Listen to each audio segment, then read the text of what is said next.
I'm pleased to introduce to you Dr. Willard Hartop from the University of Minnesota. He's the director of the Institute of Child Psychology there. Dr. Hartop got his education from Ohio State University and from Harvard University. Before he went to the University of Minnesota, he was on the faculty at the State University of Iowa. He served as a member of the governing board of the U.S. National Committee for Early Childhood Education and as a member of the panel on early childhood of the U.S. Office of Education. He is currently a member of the governing council of the Society for Research in Child Development and a member of the National Advisory Council in Child Health and Human Development. He has published many articles on social development in children. His most recent research deals with the role of peer relation in children development. The topic of his presentation tonight is the use of peer relations in fostering social competence in children.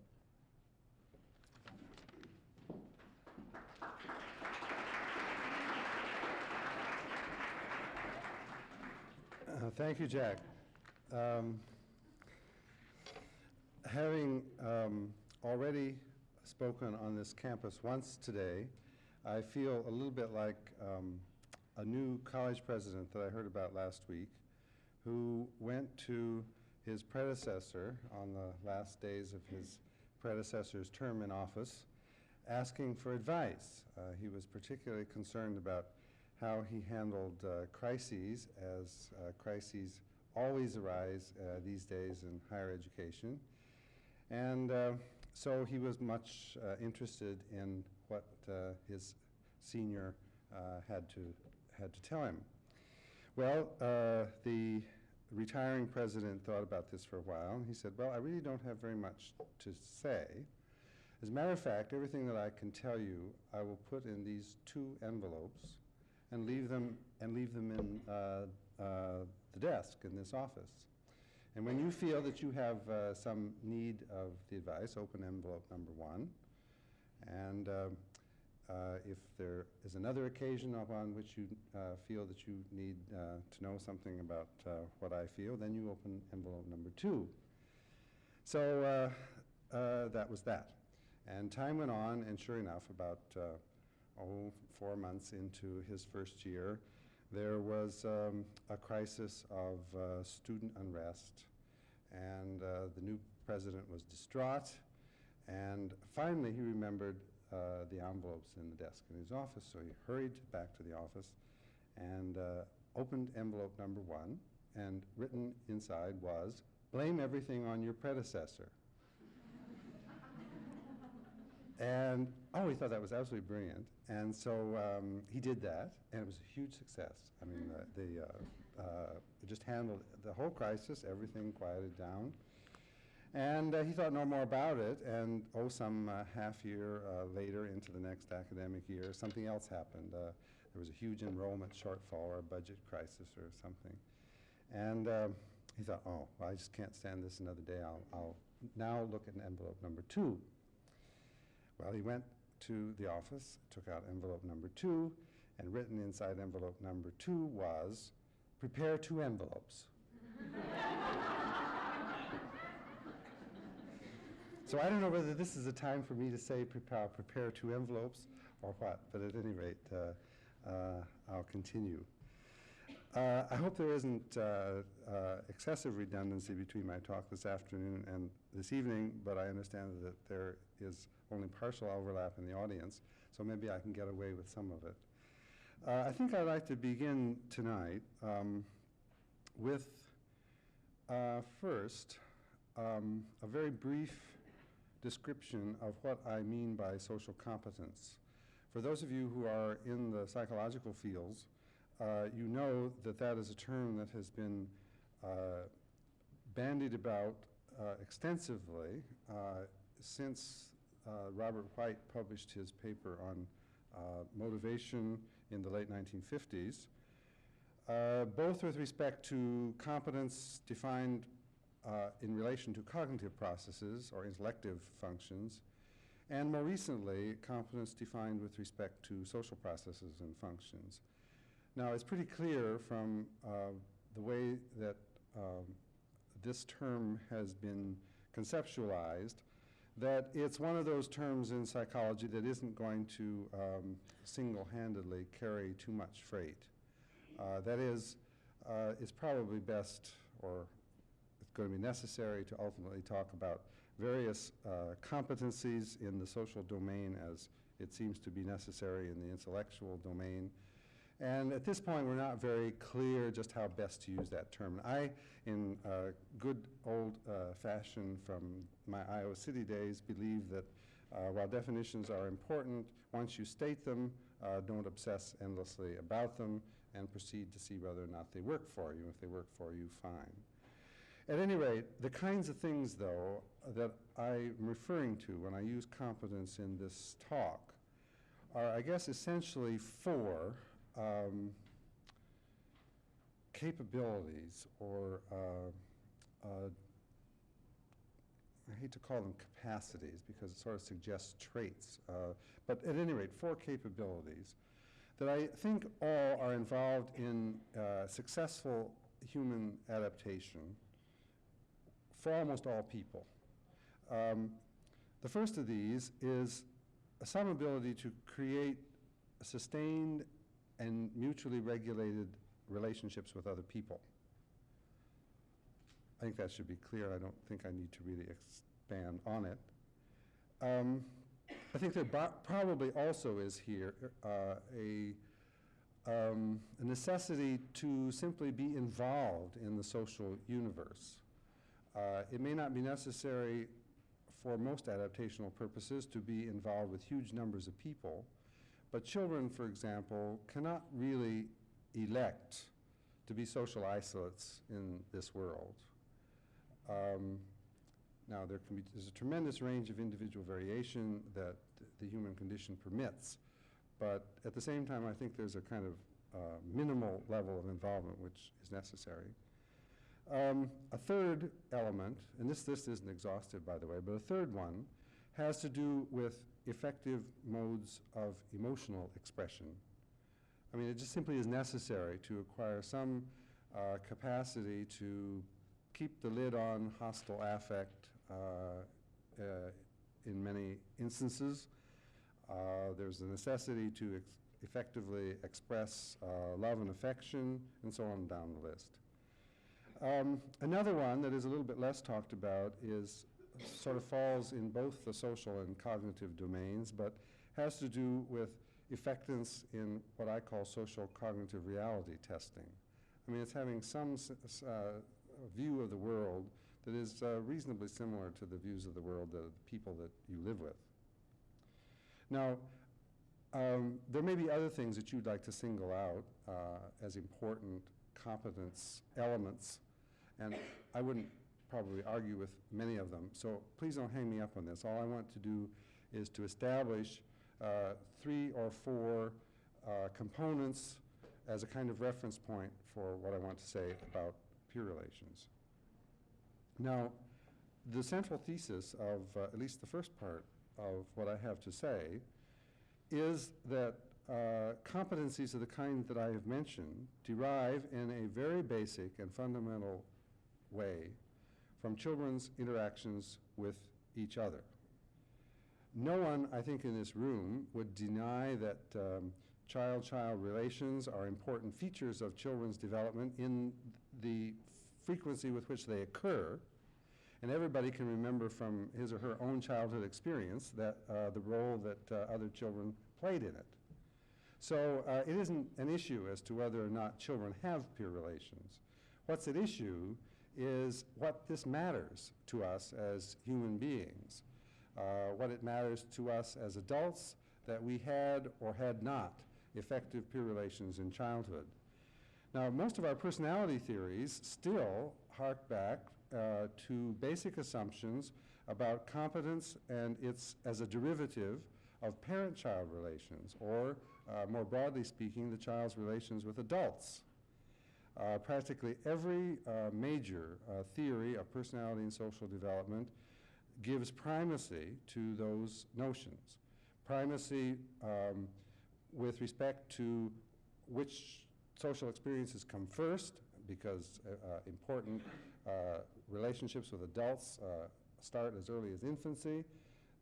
Those are then primary in social development, but also primary in the sense that they're most important, that everything that happens later is somehow an extension or a generalization of what one has acquired within the family context. Now, you find those theoretical formulations in most of the psychoanalytic theories, where vicissitudes of libidinal development get all kind of wound into that. But basically, those theories suggest that whatever happens in an individual's relationships with others of his or her own age is somehow basically qualitatively related to the behavioral styles that derive from parent-child interaction. And even the various learning theories give you the same sort of notion, although none of the basic personality theories has really ever given much attention to peer relations. Whatever attention has been given, unfortunately, tends to stress the lack of concordance that peers present when compared to parent or adult influences in the whole socialization process.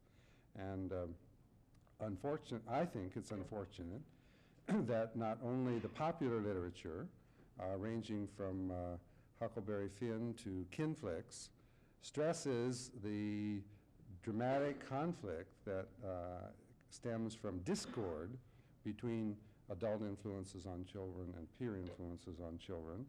But the scientific and quasi-scientific literature, i.e. textbooks, give you the same impression. That is, that the main consequences for social development of a child's peer relations are the seduction of the child into social deviancy. Now, I think I would argue with that assumption on several grounds. First of all, it just simply isn't true. If one looks at the sociological literature, it's primarily sociologists who have examined this question, and examines concordance and, excuse me, concordance or relative discordance in parent values, attitudes, and so on, attitudes of the peer culture, aspirations, or what have you. The striking conclusion from that literature is that concordance in attitudes, aspiration, values, and so on dominates those two social systems rather than discord. When deviance is involved, frequently there will be synergism between parent influence and child influence once again. That is, a child is much more likely to engage in deviant social activity if parents are modeling social deviance in the same area that peers are. But the main proposition is that peer relations contribute not in the direction of the popular stereotype nearly as much as the literature would suggest. I don't want to posit that children never learn to do naughty things from other children. That isn't what I'm saying. I think what I'm saying is to take, what I want to take issue with is the thesis that most of what's bad in socialization derives from the peer culture, and most of what's good derives from the child's contact with the adult culture.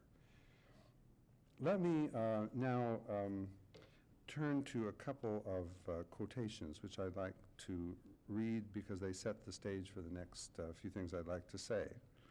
The first is a very brief quotation from Harry Stack Sullivan, the psychiatrist who I think really in this area at least represents a more significant departure from the other psychoanalytic theories than almost any other one.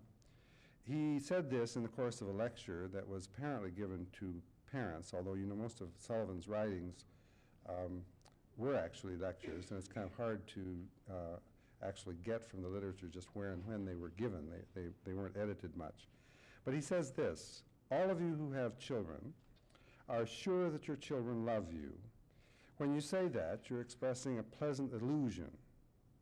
But if you look very closely at one of your children when he finally finds a chum, somewhere between 8.5 and 10, you'll discover something very different in the relationship, namely that your child begins to develop a real sensitivity to what matters to another person. And this is not in the sense of what should I do to contribute to the happiness or to support the prestige and feeling of worthwhileness of my chum. So far as I have ever been able to discover, nothing like this appears before early in adolescence. The developmental epoch of pre-adolescence is in fact marked by the coming of the integrating tendencies which, when they're completely developed, we call love, or, to say it another way, by the manifestation of the need for interpersonal intimacy. Intimacy, as a matter of fact, was a central theme in Sullivan's writings, and what he's saying here is that it's a pleasant illusion to conclude that that particular feature of or competency in human social development derives from a child's interaction with adults solely. That it takes something at some point in development where one interacts with someone of similar developmental status for that to occur. Now, a little bit further, anecdotal evidence that I'd like to present as kind of a background for talking more about the kinds of things that children derive from peer relations that they may not derive from adult-child relations. I'd like to read a letter. This letter was written to a colleague of mine, Shirley Moore, by a farmer in Indiana who wrote to her because he had seen one of these science articles in the weekly newspaper that go out from news services and extension divisions such as the one you all have here and that we have in Minnesota. And the article that Shirley had helped the science writer produce was one that had to do with only children, not with the more general subject of peer relations, but he had seen it sometime after it went out from the news service at Minnesota. And here's what he says. But incidentally, I have his permission to read this in gatherings like this, and I also have Dr. Moore's permission to do so. Dear Dr. Moore, I read the report in the October 30th issue of the newspaper about your study of only children. I'm an only child, now 57 years old, and I want to tell you some things about my life. Not only was I an only child, but I grew up in the country where there were no nearby children to play with. My mother did not want children around. She used to say, I don't want my kid to bother anybody, and I don't want nobody's kids bothering me. From the first year of school, I was teased and made fun of. For example, in about 3rd or 4th grade, I dreaded to get on the school bus to go to school because the other children on the bus called me Mommy's baby. In about the 2nd grade, I heard the boys use a vulgar word. I asked what it meant, and they made fun of me, so I learned a lesson: don't ask questions. This can lead to a lot of confusion to hear talk one doesn't understand and not be able to learn what it means. I never went out with a girl while I was in school. In fact, I hardly talked to them. In our school, the boys and girls did not play together. Boys were sent to one part of the playground and girls to another, so I didn't learn anything about girls. When we got into high school and the boys and girls started dating, I could only listen to their stories about their experiences. I could tell you a lot more, but the important thing is I have never married or had any children. I've not been very successful in an occupation or vocation. I believe my troubles are not all due to being an only child, but I do believe you are right in recommending playmates for preschool children, and I will add playmates for the school-agers and not have them strictly supervised by adults. I believe I confirmed the experiments with monkeys. She had quoted Harlow's work with peer-reared infant monkeys in the paper, in being overly timid sometimes and overly aggressive sometimes. Parents of only children should make special efforts to provide playmates for their children. Sincerely yours. Well, no one would want to use a document like that as scientific evidence to support a thesis. However, I use it here because it summarizes almost everything that is known in research about the special contributions that peer relations make to human development. cited within it, for example, are some things having to do with interpersonal effectiveness in work and vocation. Cited within it are difficulties with interpersonal communication. Don't ask questions. Cited within it are difficulties in acquiring effective modes of emotional expression, particularly sexual and aggressive emotions. So it's all sort of there. He doesn't even himself attribute this all to a lack of effective peer relations, and the extent to which his interactions with what must have been a witch of a mother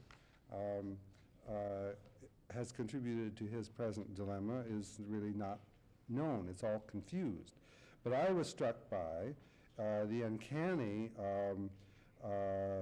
insight into the breadth of competencies which seem to be implicated as derivatives of peer interactions by research. Now, most of what we have by way of research data concerning the contributions of peer relations to the development of the individual child or adult is correlational evidence. So it's very difficult to conclude from that peer relations have contributed in a causal sense to a particular kind of social adaptation. Let me give you an example. And I'm not going to make any effort to sort of systematically cover this literature, but I want to give you some examples of what those correlational data are like, because I think they're relatively compelling in spite of the fact that they don't speak totally convincingly to the issue of causation. A few years ago, Charles Kesey published what I thought was an interesting study on the relation between the affectance in peer activity of elementary school children and moral sophistication as measured by scales derived from Kohlberg's work on moral development. What Kesey did in that study was quite simple. He administered to a sample of 5th and 6th grade children the moral judgment scale, which is roughly a measure of maturity in making moral judgments according to Kohlberg's criteria. And then he also obtained from the children themselves and from their teachers a series of sociometric ratings and some information about how active the children were in social activity, how many clubs they belonged to, and things of that kind. Well, to cut a long story short, what Kesey found were essentially positive correlations between those two sets of measures. The kids who belonged to the most clubs, the kids who were rated by their teachers as being most central in the peer culture, the kids that the sociometric data indicated were the most popular were also the most advanced in moral reasoning. Well, you can see the dilemma that places us in if you're interested in making causal statements. It's quite possible that kids are popular because they're relatively advanced in seeing moral dilemmas in the way most of the other people in the society do. In other words, the kids who are going along in conventional social norms are those that are judged best in the peer group. But it isn't implausible. As a matter of fact, that study was generated by some notions from Piaget that has to do with the hypothesis that it is through interactions with someone who is as sophisticated as you are and no better that advances in the child's moral thinking take place, particularly advances in that period in development which coincides with the early elementary school years. So that what those data do, I think, is not establish causal direction for us very clearly, but what they do is establish a linkage between those two areas of activity, and I think it's important to do that. There is some evidence in the area that touches on social involvement as one of those social competencies that I mentioned, and also on the affects that are in the general area of discomfort, anxiety, social withdrawal, that also are involved, indicate the involvement of peer relations in early history of affective disturbance. From longitudinal studies at California, for example, it's pretty clear that with increasing time, the correlation between things like lack of dominance, vulnerability, non-adventuresomeness measured by personality inventories go along also with low levels of peer activity and positions of peripheral positions in the peer culture. There again, we can't say anything more about causal direction than we could with the other data, but a linkage is established. In areas like aggression and sexual socialization, the evidence gets even more difficult to untangle, but I think there are some rather interesting things to be found there too. I don't know of any study that actually reports positive correlations between non-aggressiveness, for example, and participation in peer activities. But what one finds, not only in human beings, but in primate social experience, is an extraordinary amount of aggressive behavior occurring within the context of peer relations, and it is particularly that kind of aggression which, so much of which is play, or goes under the name of rough and tumble play, that does not occur in adult-child relations, that suggests, to me at any rate, that kids learn an awful lot about the sort of instrumental value of various aggressive behaviors and the kind of lids to put on aggressive behaviors in that context rather than in the context of adult-child relations. I talked about that this afternoon, so if you'll forgive me, I'd rather not pursue that. Sexual socialization probably has at least two components to which peer relations contribute. We don't have anything that nails down this area very effectively.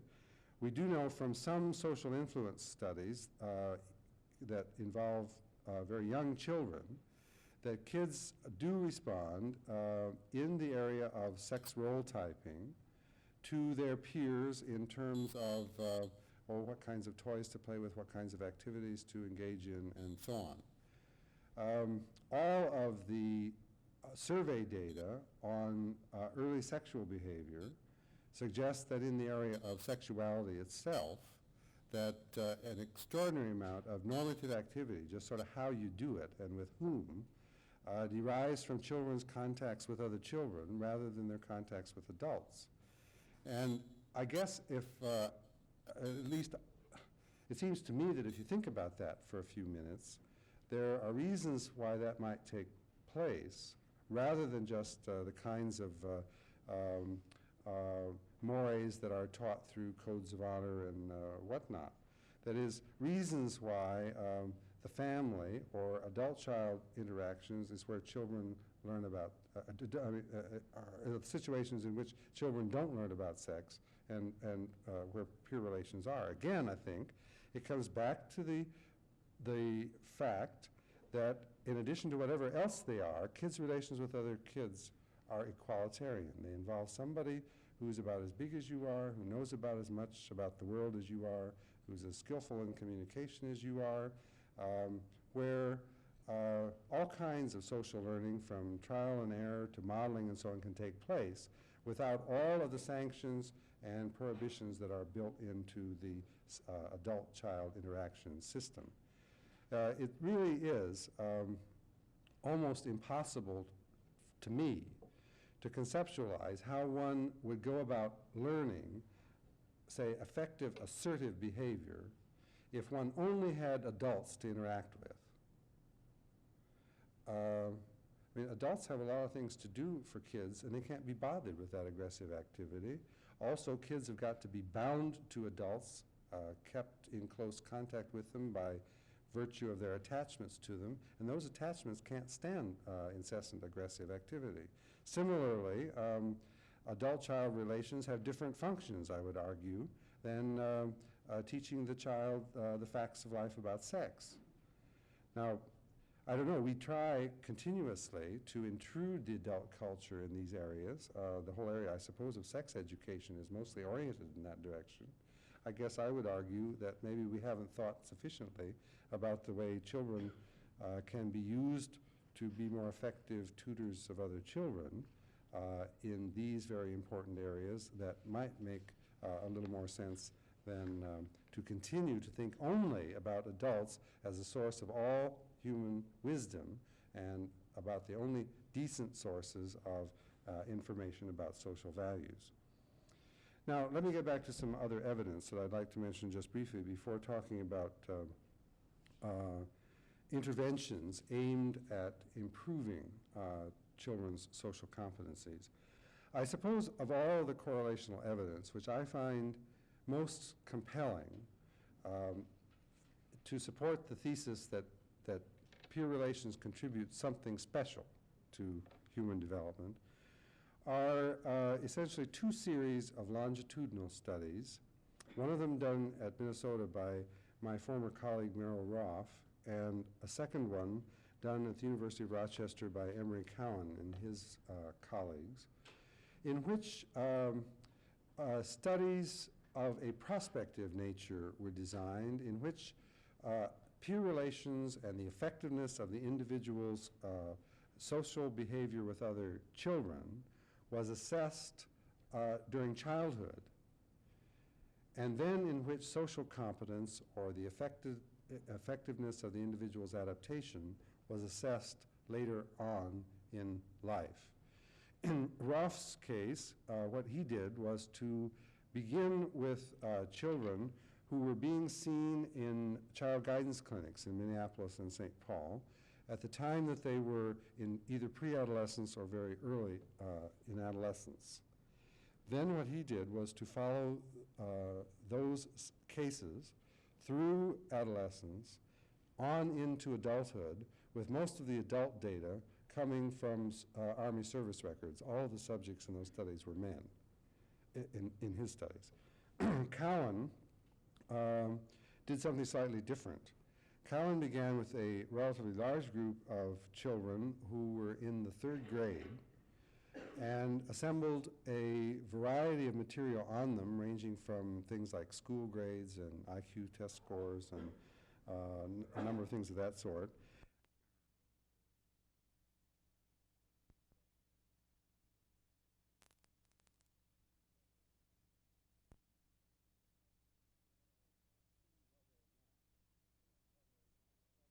Is to see whether or not the individual subject was at that time consulting any kind of mental health professional or was in any way other in contact with a mental health agency.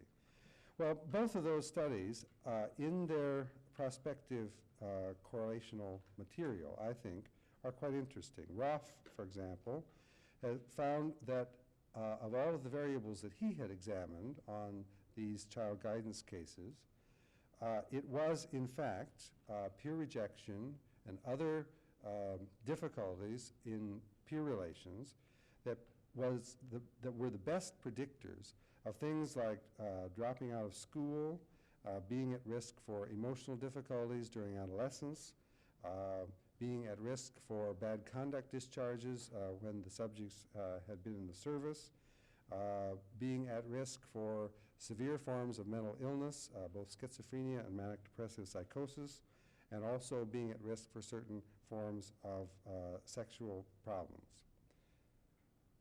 Cowan, although his measure of later outcome was quite different, found the same thing, that it was the peer nominations material and the peer effectiveness material from the 3rd grade that was the only decent predictor of later mental health status of all the battery of instruments that he had assembled on those 3rd grade kids. IQ, achievement, the other kinds of things simply didn't have that predictive power. Now, these studies too, of course, even though they are prospective and across quite a wide span of time, don't totally handle the causal problem that I mentioned earlier. It's quite possible that there were some predisposing conditions to either later mental health problems or to the kinds of other social conduct problems that I mentioned that were correlated in early childhood with difficulties at that point. So it may well be that while peer relations weren't effectively predicting things like difficulties at early adolescence, there were other kinds of things that, had they been measured, could have been picked up and correlated with that variable. And it's quite possible that those things were what produced the poor peer activity rather than the reverse. But once again, a linkage is established. Now, until now, about the only experimental work we have that suggests that things do move in a more direct fashion from peer relations to social competence is some of the primate work from the Wisconsin laboratories. And that work is fairly well known. I think I'd rather not take time to talk about it, except to point out that in studies which began to appear in the mid-1960s from Harlow's laboratory dealing with the effects of peer isolation. There are a number of studies that kind of bear on this question. There are some having to do with peer rearing, and I'm not talking about those now so much as the studies in which animals, rhesus monkeys primarily, were reared without contact during infancy and early juvenile period with other animals of the young's own age. And what one does indeed turn up there are the findings to which the Indiana farmer referred.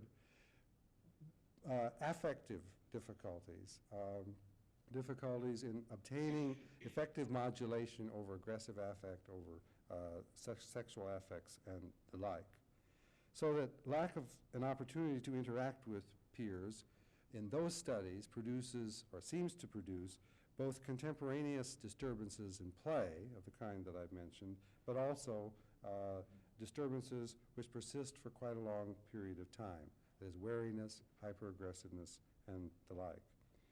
Now, that's sort of where we stand with research that implicates or tries to set peer relations into the whole fabric of human socialization. Some other data that I talked about this afternoon, I think, helped to fill in the picture, data particularly coming from cross-cultural sources, which show rather vividly by observational means that some kinds of social behavior, like dependency, for example, occurs so much more frequently in children's interactions with adults than in their interactions with peers, that it's hard to argue that in that case, that whole area of social behavior isn't dominated by adult influence.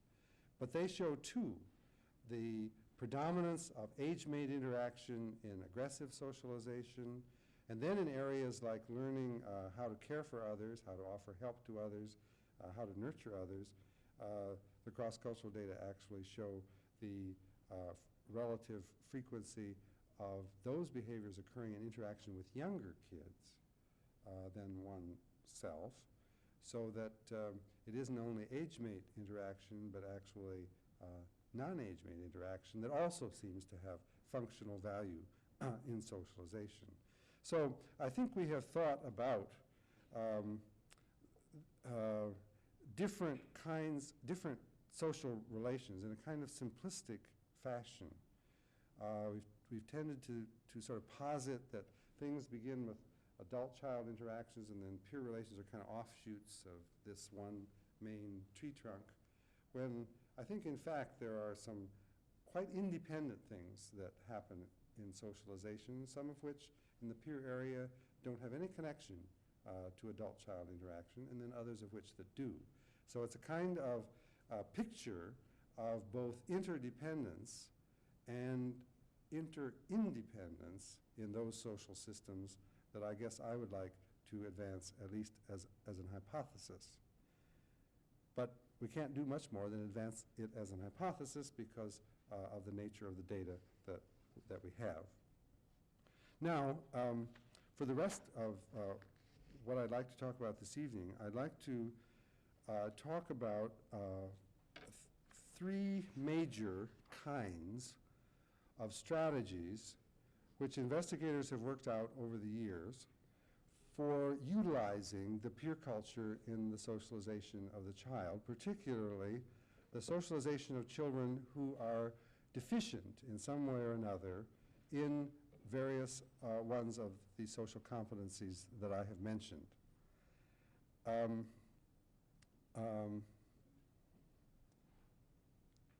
I think one of the things that I've been at pains to talk about in recent years is the whole problem of the way that we somehow if it is true what I've been saying about the functional significance of peer relations, then I think it's also true that as a society we tend to underutilize kids as socializers of other kids.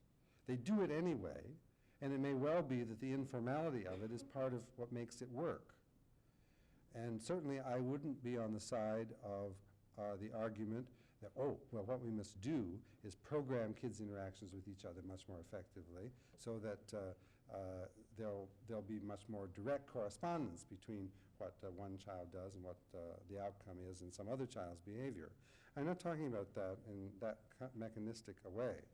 I guess what I'm talking about is simply the tendency on the part, I think, of most people who work with kids to treat peer relations as something you sort of have to put up with, rather than as something that you use along with everything else that you're trying to use with children.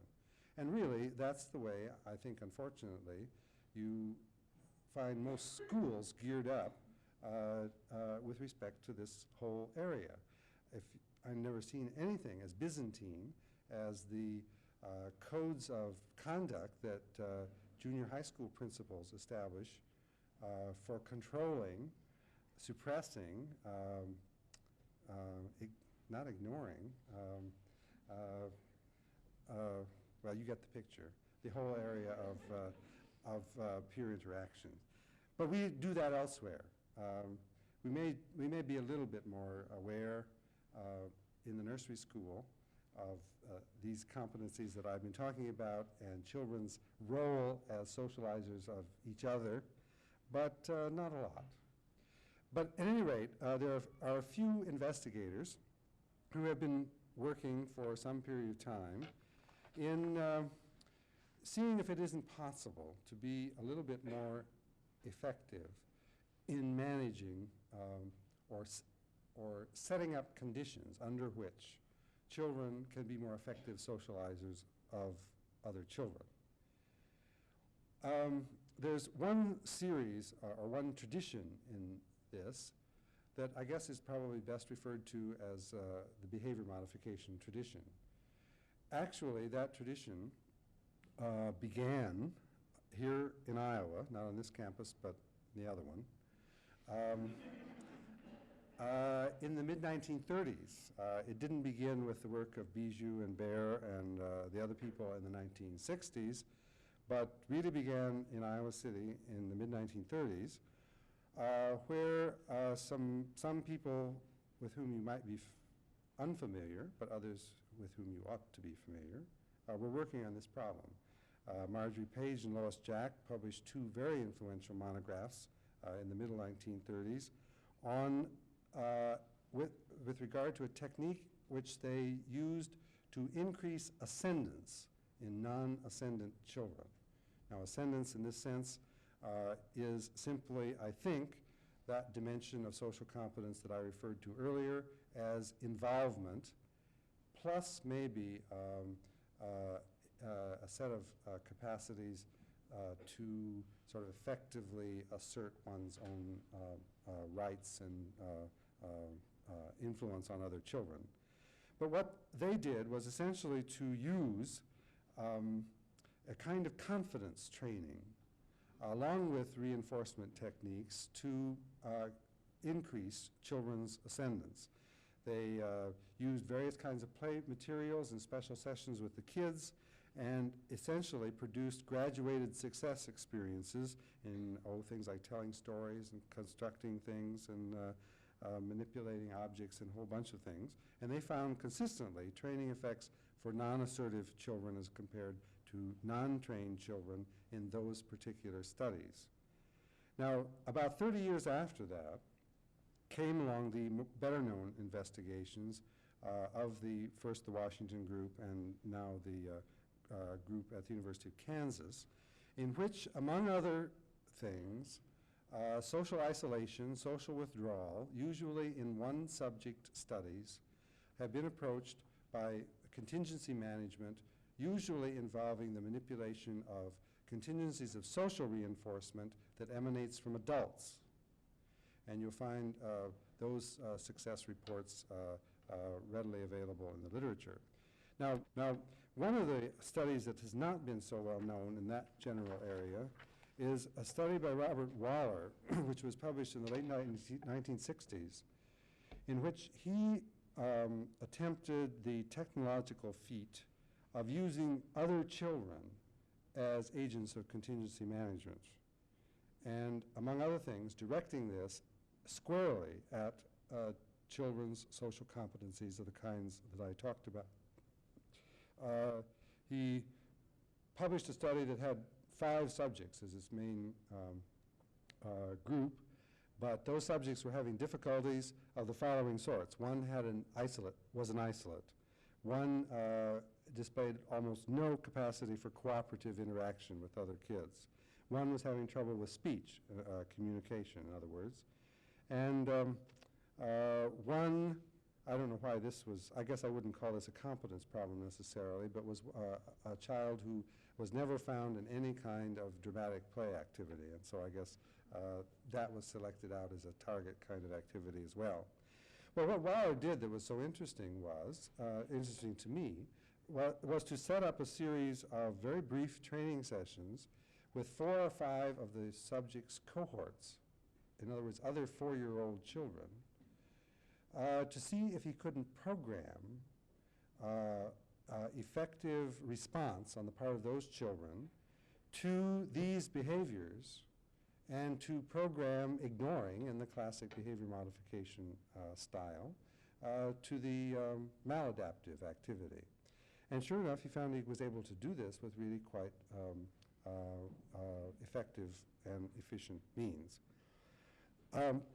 Other investigators approaching the problem from a kind of behavior therapy tradition have focused on modeling, and O'Connor's work here is probably the most well-known of that, in which he exposed kids to filmed models, and he was able to demonstrate over a series of studies beginning about 10 years ago and extending up until more recently, to show that generalized sociability could be increased in isolate kids if kids have a chance to watch other kids showing effective social behaviors and doing it in a context in which the affect seems to be happy and is positive. Now, there's another set of interventions that have some of the elements of the behavior therapy techniques, but actually go pretty far beyond this. And I guess I use the word conglomerate interventions to describe them because they combine so many elements that it's impossible to sort of tease out which of those elements is the one that's actually carrying the freight. But conglomerate, of all the conglomerate interventions, I guess I start that particular historical development as beginning with Gertrude Chittenden's work back in the early 1940s, which I believe she did in Iowa City, but carried over when she joined the faculty at this university, in which she too tried to increase displays of dominance and ascendance in non-dominant and non-ascendant children. And what she did was to set up essentially procedures which included a little bit of contingency management, a lot of modeling and demonstration, and then I guess what we would call discussion or other kinds of symbolic and verbal mediated things. But she'd construct dramatic play sessions where she'd use puppets and things were acted out involving dominance or ascendant situations, and the virtues of dominant behavior would be extolled by the examiner. The kid would be given a chance to practice these in story sessions of his own. And the interesting thing about that was that on the basis of relatively few experimental sessions, again with an adult, that conglomerate intervention was successful in changing children's ascendance activity back in the nursery school, and successful in changing it for as long as 2 months after the very brief intervention had taken place. Now that work was being done in the 1940s, and is not too different from some of the work that has been done more recently by people at the University of Illinois and Spivak and Myrna Schur in the East, now working at Philadelphia. These are efforts which show, and I don't want to go into the details of them, that on the basis of relatively small number of sessions which use mixed procedures involving coaching, as rational methods, role-playing, and modeling, one can relatively easily intervene in the areas of some social competence activities. Now, to conclude this, I'd like to talk about briefly something that we've been doing. I talked about this some this afternoon, but this is in an area, a third area of intervention, or a third strategy, which, for want of a better word, I'll call non-programmed interventions. The ones I've talked about so far have all been programmed. This either through an adult intervening directly with the child, or an adult managing a child who then intervenes with a target child who displays low levels of some competence or other. Well, non-programmed interventions are not new either, as I found out last summer. I was doing some digging for a paper that I was doing for another purpose when actually in one of those Iowa City monographs from the 1930s that I mentioned a minute ago, I discovered a reference that had never crossed the threshold in my awareness before, to a study by Helen Koch, who was a distinguished developmental psychologist at the University of Chicago, and which had been published in 1935. The study had to do with an attempt, or at least the monograph described it, was an attempt to improve experimentally the attitudes and practices of what were described as distinctly unsocial children. Well, I thought, oh gee, this is really wonderful, because we happen to be doing a study also with this kind of technique. So I quick went to the Psychological Bulletin for 1935, which was the reference given in that monograph, only to discover to my dismay that what was the article was the abstract of Helen's paper that she gave at the American Psychological Convention that year. Well, the abstract was about 1.5 pages long and was very detailed concerning the procedure. I learned, for example, that 7 extremely unsocial children had been selected for treatment, and she described how that had been done. It was been done essentially in collaboration with the teacher, along with 7 others who were studied as matched controls. In other words, she had 14 very isolate children.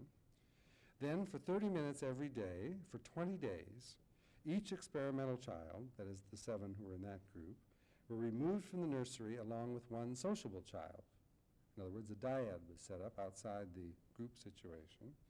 They were surrounded by play materials thought to stimulate cooperative play, and then she described the procedure as the members of the pairs being, quotes, thrown upon each other as much as possible.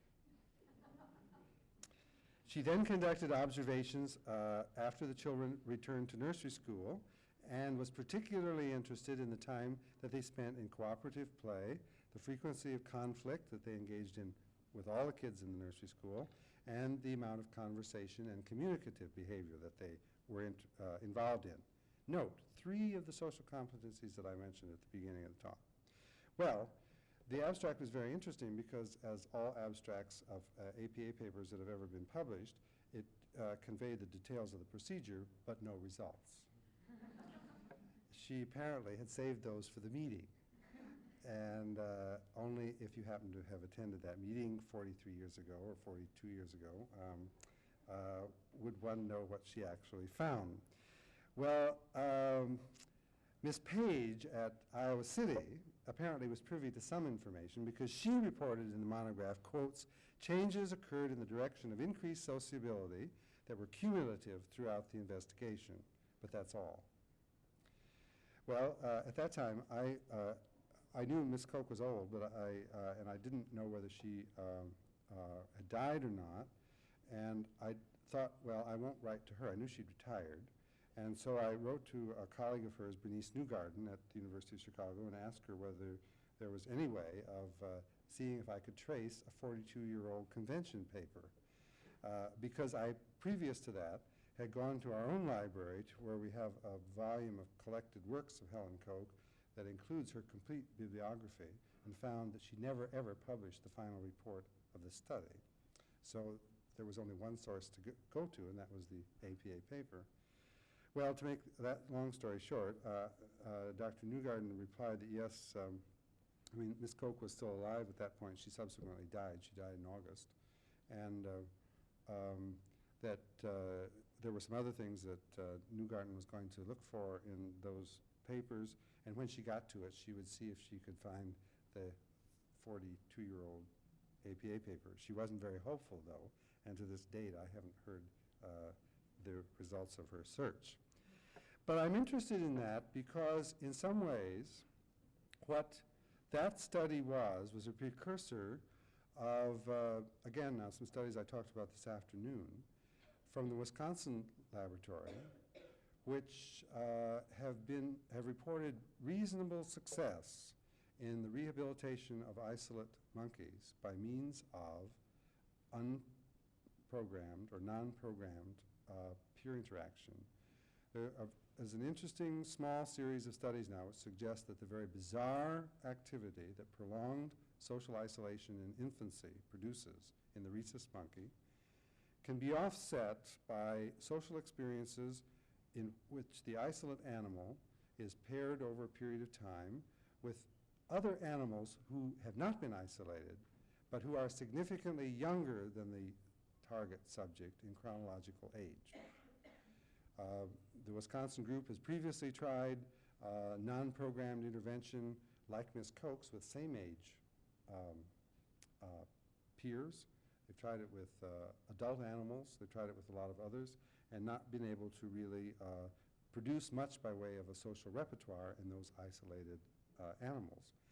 But first published in 1972 and then a bit later in 1975, there are at least two studies which show that non-programmed intervention with a younger animal will have that kind of effect.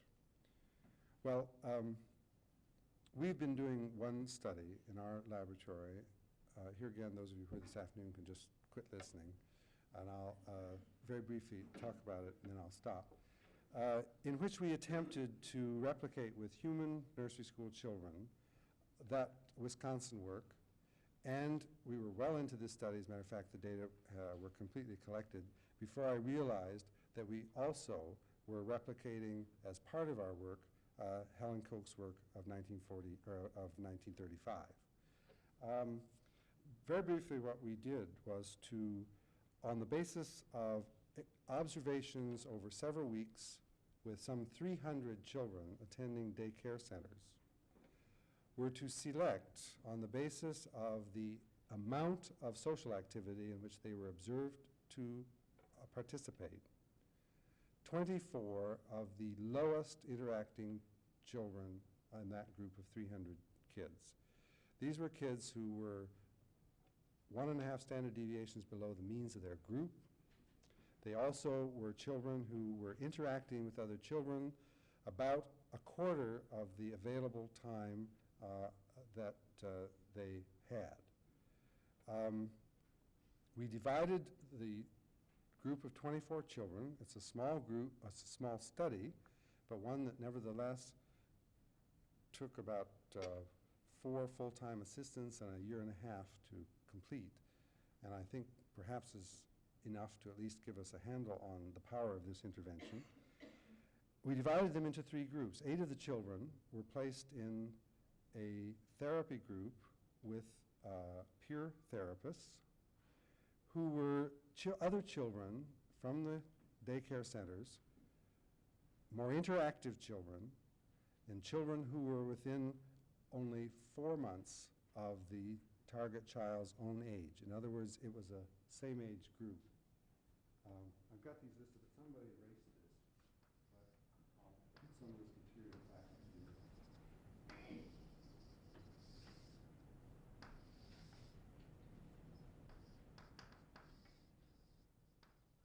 The key is over here. The group that I mentioned here is I've got called same age. The second group, also of 8 children, were placed in a group that we called a younger therapy group. And these were paired with children for special sessions with children who were, on the average, 18 months younger than the subject themselves. The third group was a control group, which we, for reasons that I can talk about later, was a no treatment group. Our therapy procedure was so close to Helen Koch's procedure that we almost could have read about it from that 1935 paper.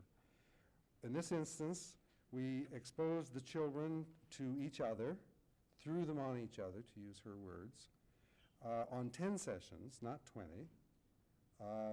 each of about a half hour's duration, a little bit less than a half hour. Actually, it's a total of about 4 hours of intervention that occurred over a period of about 3 weeks. So there are 10 sessions with another child over a period of about 3 weeks.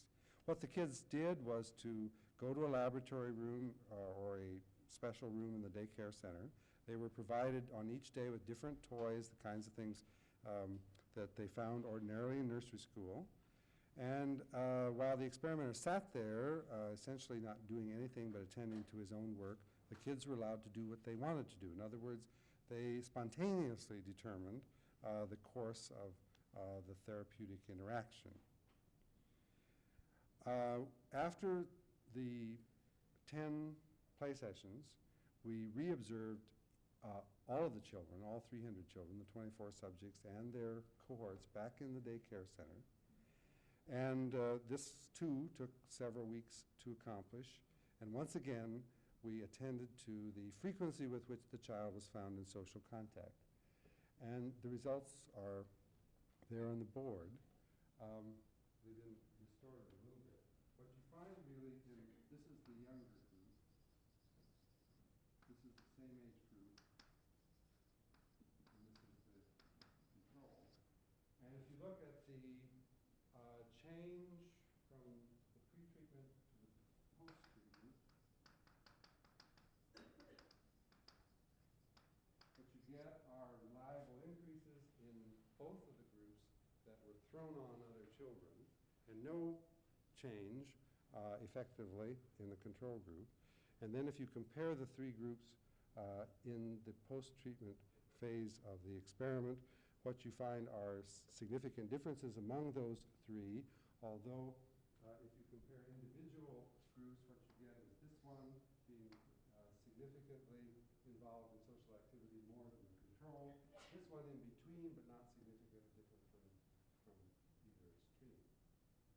Now, the interesting thing, I think, about those data is that the consistency of the results also vary as a function of treatment. Remember, there were 8 kids in each of the therapy sessions. In the group that had those special play sessions with younger children, 7 of the 8 children increased by more than 50% the number of observation intervals in which they were found in social activity. In other words, all but 1 made really quite a remarkable jump upward in level of social involvement. In the same age group, there was much greater variability from individual to individual in the number which made a significant gain. There were really only 3 that increased by more than 50%.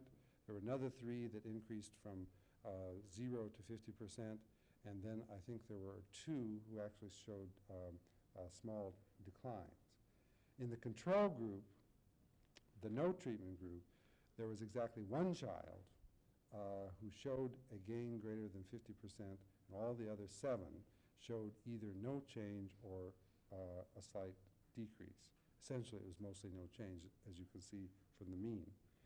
Now, one of the things that happened in the play sessions is that the highest level of social activity occurring in those sessions took place not with the younger therapist, but took place with the therapist of the children's own age. So what this is saying is that the play sessions in which social activity was the highest produced gains that were somewhat less than the gains produced by play sessions.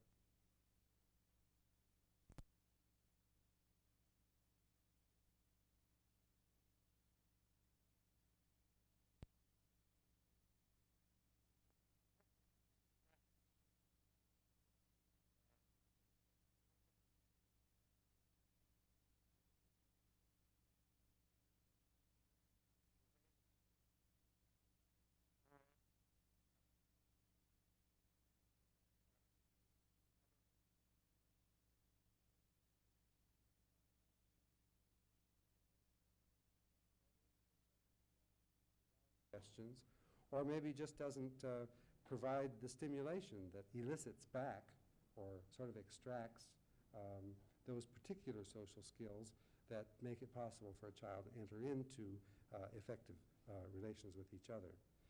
With respect to Helen Koch's study, the replication that I talked about a minute ago is right here.